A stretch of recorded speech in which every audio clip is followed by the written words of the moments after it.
Le proprio de la ferme pédagogique d'Alger brûle le drapeau français et lance un appel à Abdelmjid Tebboune. Monsieur Djamel, fondateur de la ferme pédagogique d'Alger, s'est exprimé à propos des derniers événements concernant la fermeture de son établissement. Le responsable de la ferme a notamment adressé un message au président français Emmanuel Macron et un autre au président Abdelmjid Tebboune. Il continue en citant qu'il ne pensait pas que ça lui vaudrait une telle considération de la part de la France et de Emmanuel Macron. Il accuse la France et demande à Emmanuel Macron qu'on laisse l'Algérie et l'Afrique en paix tout en demandant d'agir contre les traites de l'Algérie. On peut l'apercevoir dans la vidéo en train de brûler un drapeau français ayant une inscription France coloniale dessus. Il a aussi déchiré le visa français qui figurait sur son passeport algérien. Un message pour le président Abdelmjid Tebboune. Le fondateur a aussi adressé un message au président Tebboune en mentionnant les traîtres qui font mal au pays et demande qu'on trouve une solution face à leurs activités. Il mentionne qu'il a été victime de menaces, de chantage ainsi qu'une campagne de diffamation et de haine lors de cette histoire par des personnes présentes dans des institutions algériennes. Selon ses propos, la jeunesse algérienne est en danger et indique que l'Algérie est bel et bien visée. L'affaire reste dans les mains des forces de l'ordre alors que la ferme a repris service. France. Un différend entre un Algérien et un Marocain se termine par des coups de couteau. La rivalité a toujours existé entre les deux peuples algériens et marocains.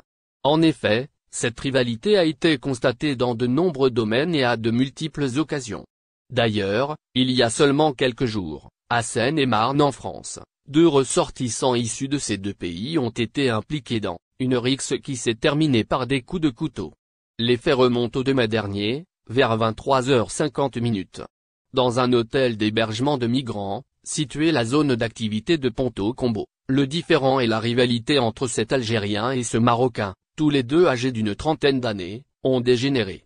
Seine-et-Marne, un Algérien et un Marocain impliqués dans une violente agression suite à l'enquête lancée pour déterminer les derrières de cette bagarre entre ces 2 ressortissants étrangers, et après le visionnage des vidéos de caméras de surveillance, les services de justice ont réussi à éclaircir cette affaire. La bagarre a d'abord éclaté entre les 2 hommes au niveau du parking de l'hôtel. Par ailleurs, le perdant de cette première rixe a décidé de se venger, en assénant 4 coups de couteau à son adversaire avant de prendre à son tour un coup de vase en verre sur la tête. Cette deuxième violente bagarre a éclaté alors que les 2 ressortissants se plantaient dans le hall d'entrée de l'hôtel réservé pour les ressortissants étrangers. Une octave prononcée pour l'agresseur. La victime qui a reçu les coups de couteau a nécessité un transfert en urgence, vers l'hôpital.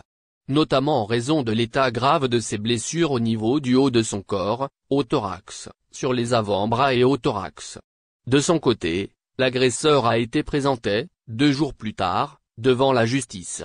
Selon les témoignages récoltés par les enquêteurs, rapporte actu.fr, cette agression a eu lieu en raison des insultes à répétition et des provocations constantes, mais aussi, de l'état d'ivresse de l'agresseur. Lors de l'audience de ce dernier, la procureure a réclamé 2 ans de prison ferme avant que le juge prononce la peine de 15 mois de prison dont 6 avec sursis et mandat de dépôt. Une interdiction de porter une arme pendant 5 ans et une obligation de quitter le territoire français ont été également prononcées par le juge chargé de ces pèlerins algériens à la rue en Arabie Saoudite. Le ministère dément catégoriquement. L'Organisation algérienne de la protection des consommateurs a précédemment relayé l'appel en détresse de 100 pèlerins algériens qui auraient été abandonnés en Arabie Saoudite par leur agence de voyage.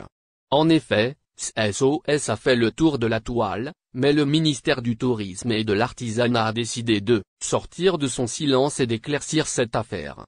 Pour rappel, l'appel en détresse de ces pèlerins algériens remonte au 5 mai dernier. L'OPOS a fait savoir que les 100 pèlerins algériens, dont 60 femmes, ont été expulsés de manière humiliante de leur lieu de résidence. Et ce, sous prétexte de fin de contrat entre l'hôtel en question et l'agence de voyage.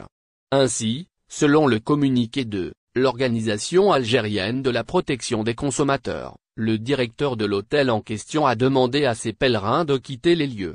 L'organisation a également pointé du doigt l'insouciance de l'agent saoudien face à cette situation et appelle le ministère du Tourisme, mais aussi l'Office national du Hajj et de la Omra à intervenir. pèlerins algériens expulsés de leur résidence en Arabie Saoudite, le démenti du ministère du Tourisme. Cet appel au secours a été largement diffusé sur la toile.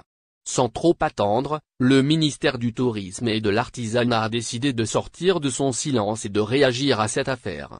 En effet, dans un communiqué publié le samedi 6 mai dernier, le ministère dément l'expulsion de ces pèlerins algériens de leur lieu de résidence.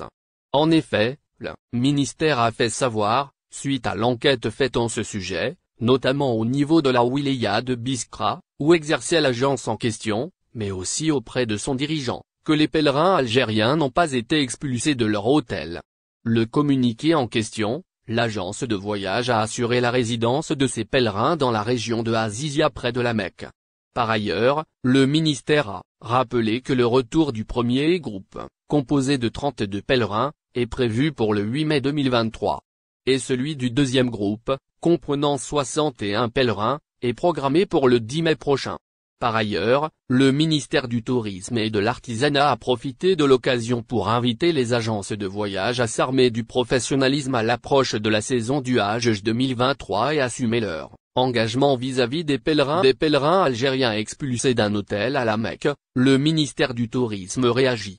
Dans un communiqué publié sur sa page Facebook, le ministère du Tourisme a réagi aux formations faisant état de l'expulsion d'un groupe de pèlerins algériens d'un hôtel de la Mecque en Arabie Saoudite. Le ministère du Tourisme a démenti catégoriquement ces informations, relayées sur les réseaux sociaux et par certains médias, en assurant que le groupe de pèlerins algériens originaires de la wilaya de Biskra sont normalement pris en charge au niveau de la zone d'El Azizia près de la Mecque. Nos services ont pris attache avec les responsables de l'agence touristique en charge du séjour des pèlerins en plus d'une enquête menée en Arabie Saoudite, explique le communiqué. Les deux groupes de 93 pèlerins algériens sont convenablement pris en charge au niveau des lieux saints contrairement aux fausses informations véhiculées sur les réseaux sociaux et relayées par certains médias, ajoute le communiqué, qui assure que les pèlerins algériens regagneront le pays le 8 et le 10 mai prochain. Pèlerins algériens expulsés de leur résidence en Arabie Saoudite, le démenti du ministère du Tourisme. Cet appel au secours a été largement diffusé sur la toile. Sans trop attendre, n'oubliez pas abonnez-vous à notre chaîne Olive News et activez les notifications pour recevoir nos publications en temps réel.